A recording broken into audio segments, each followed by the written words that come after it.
بسم اللہ الرحمن الرحیم۔ نماز فجر کے بعد اس کلمے کو 33 بار پڑھنے سے جسم سے ہر بیماری جاتی رہتی ہے اور مرتے دم تک کوئی بیماری نہیں ہوگی۔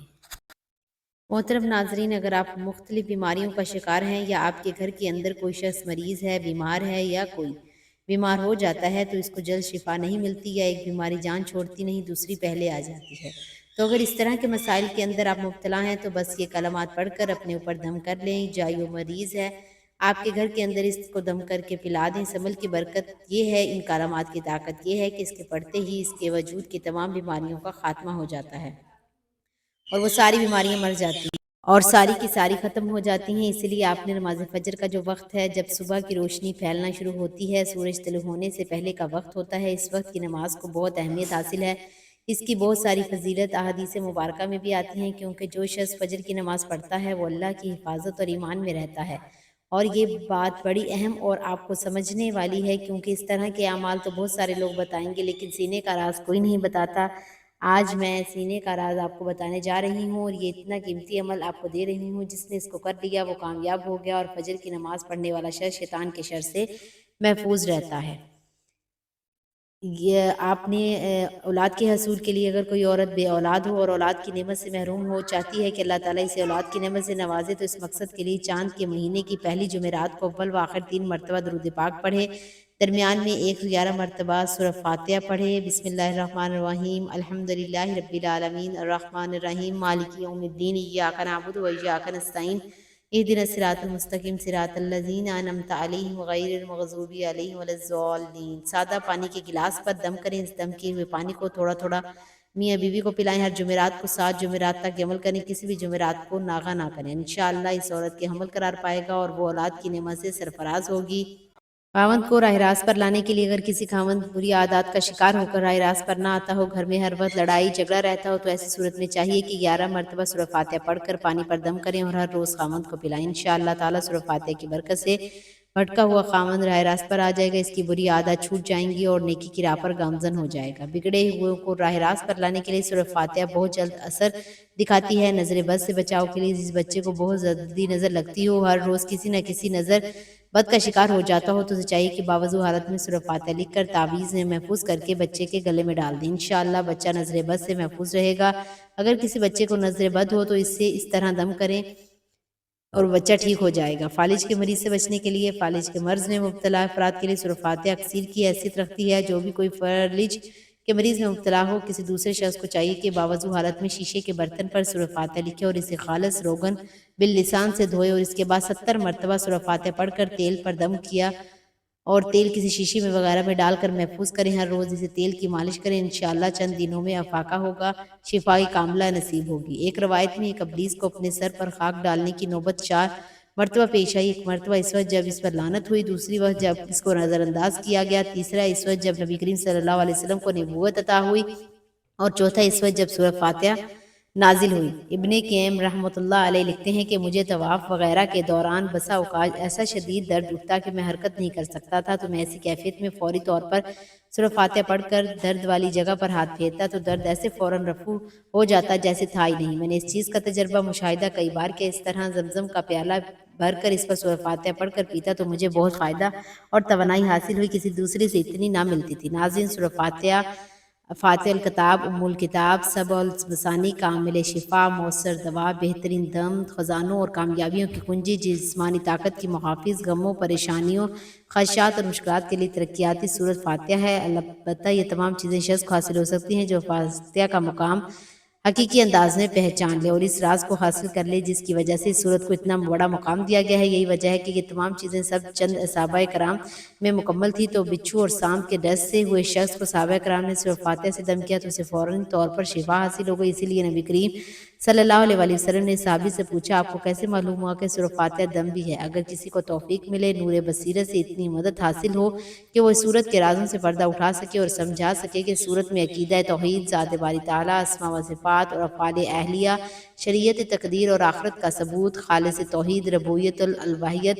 اللہ تعالیٰ پر کامل توکل، ہر معاملہ کامل اختیار کرنے والی ذات باری کے سپرد کرنا جس کے لیے تمام تعریفیں ہیں اور اس کے ہاتھ میں تمام قسم کی خیر ہے، بلکہ تمام معاملات اس کے سپرد ہیں۔ صورت میں دونوں جہانوں میں سعادت کی بنیاد یعنی صرف اللہ تعالیٰ کے سامنے عرضی گزار بھی ہے۔ ہدایت کے مفہوم کو دونوں جہاں میں حصول فوائد اور نقصان سے بچاؤ کے لیے کیسے عملی جامہ پہنچا سکتے ہیں۔ اس صورت سے ہمیں یہ بھی پتہ چلتا ہے کہ ہر طرح کی کامل اور متعلق کامیابی سے ہدایت کے ملنے سے منسلک ہے۔ جیسے تمام باتیں معلوم ہو جائیں تو اسے بہت سی ادویات اور دم کی ضرورت نہیں رہتی۔ سورہ فاتحہ کے ذریعے انسان خیر و برکت کے دروازے کھلوا سکتا ہے، نیز اس صورت کے بدولت شر کے اسباب سے بچے بھی جا سکتا ہے۔ ناظرین، ایک بار سورہ فاتحہ سن لیجیے۔ اللہم صلی علی محمد وعلی آل محمد کما صلیت علی ابراہیم وعلی آل ابراہیم انک حمید مجید۔ اللہم بارک علی محمد وعلی آل محمد کما بارکت علی ابراہیم وعلی آل ابراہیم انک حمید مجید۔ بسم اللہ الرحمن الرحیم، الحمد للہ رب العالمین، الرحمن الرحیم، مالک یوم الدین، ایاک نعبد و ایاک نستعین، اہدنا الصراط المستقیم، صراط الذین انعمت علیہم غیر المغضوب علیہم ولا الضالین، آمین۔ شروع اللہ کے نام سے جو بڑا مہربان نہایت رحم کرنے والا ہے۔ سب تعریفیں اللہ ہی کے لیے ہیں جو ان سب جہانوں کا پالنے والا ہے، بڑا مہربان نہایت رحم کرنے والے۔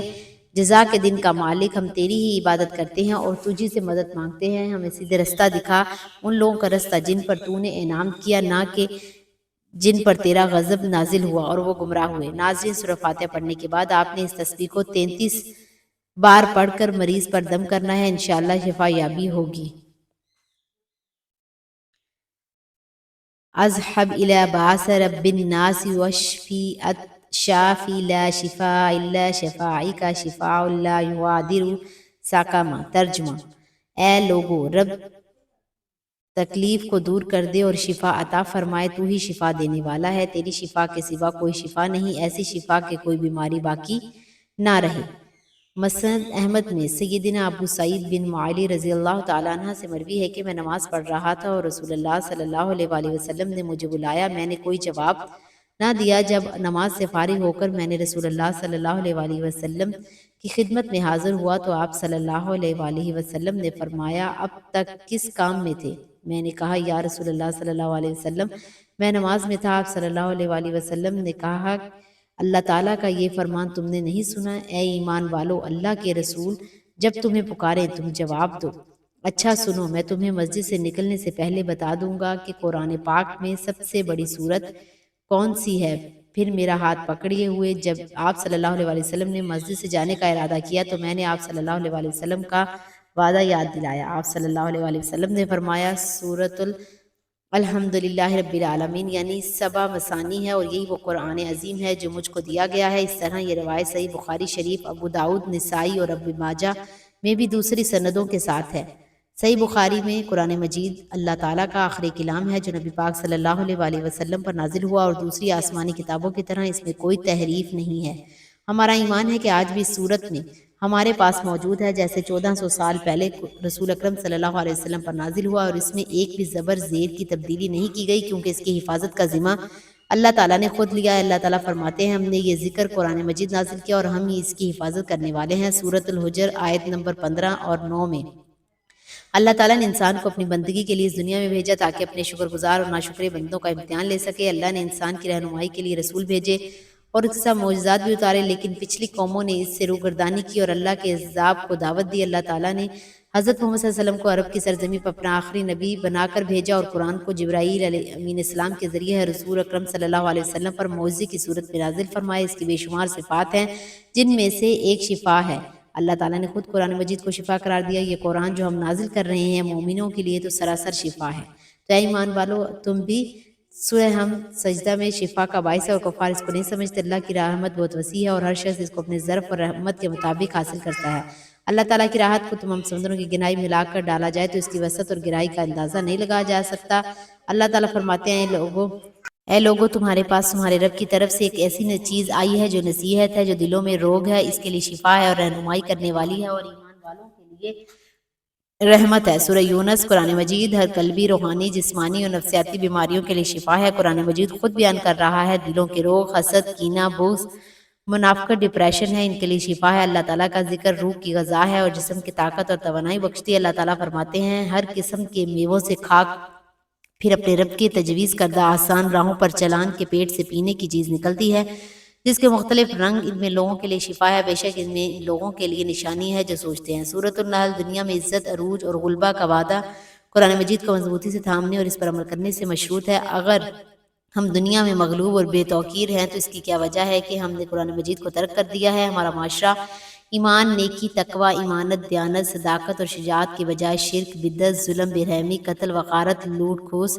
اوا، شراب، زنا، جوا، بے حیائی، بدامنی اور بدحالی میں مبتلا ہے۔ تو اس کی وجہ یہی ہے کہ ہم نے قرآن مجید کو ترک کر دیا ہے۔ پس اگر ہم اپنی انفرادی اور اجتماعی زندگیوں میں اعلیٰ و رافع اقدار کا چلن عام کرنا چاہتے ہیں، ذلت اور پستی کو عزت اور وقار میں بدلنا چاہتے ہیں، تو ہمیں قرآن مجید کی طرف پلٹنا ہوگا۔ اے میرے رب، میں سخت تکلیف میں مبتلا ہوں، تو نے سب سے بڑھ کر رحم کرنے والا ہے۔ میرے رب، شیطان نے مجھے سخت دکھ اور آرزو میں مبتلا رکھا ہے۔ اللہ تو مجھے جسمانی صحت عافیت عطا فرمائے۔ اللہ تو میری قوت سماعت میں عافیت و سلامتی عطا فرمائے۔ اللہ تو میری قوت بنائی میں عافیت و سلامتی عطا فرما۔ تیرے سوا کوئی معبود نہیں۔ اے اللہ، دور کر دے تکلیف کو۔ اے پروردگار، شفا دے دے، تو ہی شفا دینے والا ہے، تیری شفا کے علاوہ کوئی شفا نہیں۔ ایسی شفا دے جو ہر بیماری کا اثر دور کرتی ہو۔ میں اللہ اور اس کی قدرت کی پناہ لیتی ہوں اس تکلیف کی شر سے جو مجھے ہو رہی ہے اور جس سے میں ڈر رہی ہوں۔ اے اللہ، ہمیں ہماری سماعت، بینائی اور قوتوں سے حیات فرما۔ اللہ ہم سب کو اپنے حفظ و امان میں رکھ۔ آمین ثم آمین۔